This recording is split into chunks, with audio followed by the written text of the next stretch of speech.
सभी को नमस्कार। मेरा नाम विक्रम तिवारी, मैं ज्योतिष आचार्य हूँ और मैं आप सभी का मिरेकल माइंड चैनल में स्वागत करता हूँ। जैसा कि आप सभी को पता है, हम ज्योतिष के ऊपर एक श्रृंखला शुरू किया है हमने। अतः आप सभी से निवेदन है कि आप मिरेकल माइंड चैनल को सब्सक्राइब करें, वीडियो को लाइक करें और बेल आइकन बटन को दबाएं ताकि आपको समय पर सारे नोटिफिकेशन मिल सकें। जैसा कि पिछले वीडियो में हमने बताया था कि ज्योतिष किसी भी जातक के जीवन में शुभ और अशुभ चीज़ों के लिए 4 बिंदुओं को महत्वपूर्ण मानता है। पहला है वंशानुक्रम, हमने बोला था, बात की थी। दूसरा है वातावरण, तीसरा कर्म और चौथा है कालखंड। और इस कालखंड के भी हमने 2 भाग बताए थे, एक अखंड और एक खंड काल। खंड काल की गणना की जाती, इस खंड काल के 11 अवयव हैं, जिसे हम वर्ष, अयन, ऋतु, मास, पक्ष, तिथि, वार, नक्षत्र, योग, करण और लग्न, इन 11 भागों में हम विभाजित करते हैं। तो इन 11 भागों के सबके अपने अलग अलग महत्वपूर्ण हैं। तो सबसे पहला इसका बिंदु है वर्ष। वर्ष जो है वो 3 प्रकार के होते हैं। एक है सौर वर्ष जो सूर्य से चलता है, और एक है चंद्र वर्ष जो चंद्रमा से चलता है, और एक है ब्रह्मस्पत्य वर्ष जो बृहस्पति के अनुसार चलता है।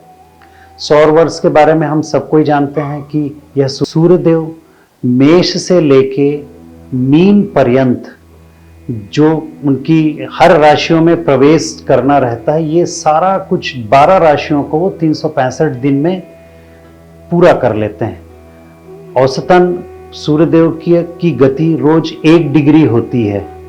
तो इस हिसाब से वो पूरे 12 राशियों को, क्योंकि एक राशि का मान 30 डिग्री होता है, तो 12 राशियों को वो 360, लेकिन कभी कभार कुछ राशियों में सूर्यदेव की गति थोड़ी धीमी होती है। अतः सूर्यदेव पूरी 12 मेष से लेकर मीन पर्यंत राशियों को वो 365.25 दिन में पूरा करते हैं। हम सूर्यदेव मेष हमारी सबसे, इस काल पुरुष, इस नेचुरल जोडियक की सबसे पहली राशि हमारी मेष है, जिसमें सूर्यदेव 14 अप्रैल को वहां प्रवेश करते हैं, और अंतिम राशि हमारी मीन है, वो वहां पे 13 घूमते हुए वो 13 अप्रैल तक आते हैं। इस तरीके से वो पूरे 365 दिन में एक भचक्र को पूरा करते हैं। दूसरा हमारा है चंद्र वर्ष।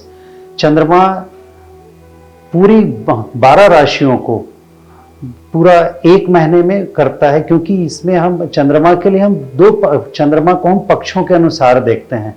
चंद्रमा को के हम गति को शुक्ल पक्ष और कृष्ण पक्ष के अनुसार देखते हैं। तो शुक्ल पक्ष प्रतिपदा से पूर्णिमा और कृष्ण पक्ष प्रतिपदा से अमावस्या, इस तरीके से 30 दिन होता है। तो चंद्रमा 1 महीने में 12 राशियों को पूरा करता है। और तीसरा हमारा है ब्रह्मस्पत्य वर्ष। इसके बारे में मैं कुछ विशेष बताना चाहूँगा कि हम जिस भी संवत्सर में, इसको प्रचलित भाषा में संवत्सर बोला गया है। जैसे अभी जो संवत्सर चल रहा है वो अलग अलग है, अलग अलग प्रांत के हिसाब से है, लेकिन सबकी गणना एक ही है। जैसे जो चांद्र वर्ष मानने वाले हैं, कई लोग इसको आनंद नाम संवत्सर बोल रहे हैं, कई लोग इसको विकारी नाम बोल रहे हैं, कई लोग इसको राक्षस नाम संवत्सर बोल रहे हैं। तो ये संवत्सर, जिस संवत्सर में हम पैदा होते हैं, 60वें साल फिर से वही संवत्सर आता है। और हमारे वैदिक विधि के अनुसार षष्ठी पूर्ति बहुत आवश्यक है। जब कोई जातक 60 साल का होता है तो वो फिर से उसी संवत्सर में पहुंच जाता है जिस संवत्सर में वो पैदा हुआ है। और सबसे बड़ी चीज है 2 मुख्य ग्रह, क्योंकि शनिदेव को काल पुरुष का दशमेश कर्माधिपति बोला गया और बृहस्पति देव को काल पुरुष का नेचुरल जोडियक का धर्माधिपति बोला गया। ये दोनों जब जातक पैदा होता है तो जहां पर ये रहते हैं उसकी कुंडली में, वहीं पे घूमते गोचर करते करते वो पुनः आ जाते हैं। इसीलिए मेरे ख्याल से विश्व के सारे संस्थानों में यह अधिकांशतः नियम है कि 60 साल के बाद जातक को रिटायर कर दिया जाता है, उसको सेवानिवृत्ति दे दी जाती है। क्यों? क्योंकि हमारा शास्त्र बोलता है 60 साल के बाद जातक का वानप्रस्थ और संन्यास आश्रम शुरू हो जाता है। तो इन सब चीज़ों का निर्धारण हम इसी प्रकार से करते हैं। हालांकि कलयुग में हम जिस युग में रह रहे हैं उसे कलयुग बोलते हैं। कलयुग में वानप्रस्थ को उतना महत्व नहीं दिया गया है। सीधा कलयुग में ब्रह्मचर्य, गृहस्थ और सन्यास, ये 3 ही आश्रम को सबसे ज्यादा बताया गया है। लेकिन जब षष्ठी अब्द पूर्ति कराते हैं, षष्ठी पूर्ति, षष्ठी मतलब 60, षष्ठी पूर्ति, जब किसी जातक का 60 साल पूर्ण होता है तो बहुत विशेष अनुष्ठान करवाया जाता है उसके आयु, आरोग्य सारे और आगे के उज्जवल भविष्य के लिए, ताकि उसके वृद्धावस्था बहुत ही अच्छे से गुजरे। अतः यहाँ पर मैंने आपको वर्ष के बारे में बताया कि वर्ष की गणना, वर्ष के 3 मुख्य अंग हैं, सौर वर्ष, चंद्र वर्ष और ब्रह्मस्पत्य वर्ष। इनके बारे में मैंने आपको संक्षिप्त विवरण दिया। उम्मीद करता हूँ कि आपको हमारा ये वीडियो पसंद आया होगा।